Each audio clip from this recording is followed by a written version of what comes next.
Okay, so let me tell you what's not gonna work, okay? There are so many blue MAGA people on Twitter right now because Trump is starting to name some of his picks for his cabinet. And of course, they're Zionist lunatics. Of course.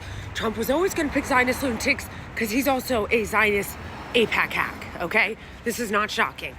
So you've got all these blue MAGA out here being like, thinking they're owning the left, being like, oh, see, look at that.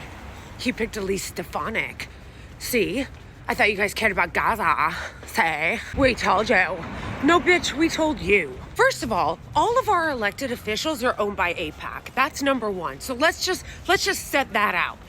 But as far as Trump getting elected, and now, of course, because he's owned by Miriam Adelson, and he is now, as we predicted, of course, staffing his administration with Zionists, you're all, see, maybe you should have voted for Democrats. We were the ones who told you that if you did not change course on Gaza, if the Kamala Harris campaign did not change course on Gaza, that it was going to cost her votes. And it did, including a lot of other things that I've mentioned in previous videos, like running to the right.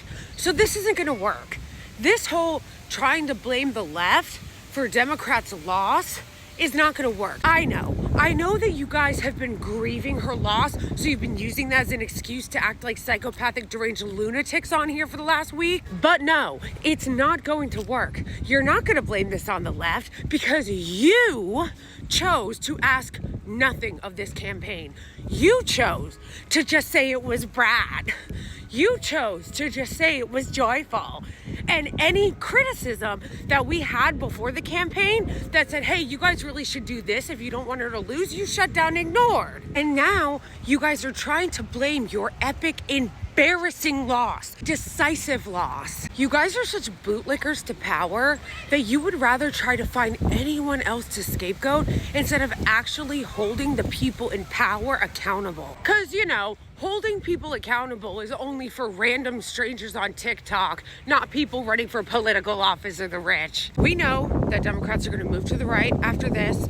We know that they're going to blame the left. They're going to blame wokeness. They're going to blame all kinds of things. They're going to do anything they can not to have to take accountability, not to change. So you go and do that. But what you're not going to do, and what no one on the left should accept, are any of these people that have been giving Kamala Harris and the Democratic Party a tongue bath for the last 5 months, now trying to blame the left and independent voters for shit that the left and independent voters were warning them of. You chose not to have any standards for this campaign. So I'm sorry that your genocide queen didn't become president, but maybe you won't. You should think about maybe actually trying to have a campaign that offers something, that talks about issues and tries to persuade people to vote for your candidate and offer some policies and concessions to get them to vote for you instead of thinking that you're going to bully them into doing so, because that doesn't work, as we just saw.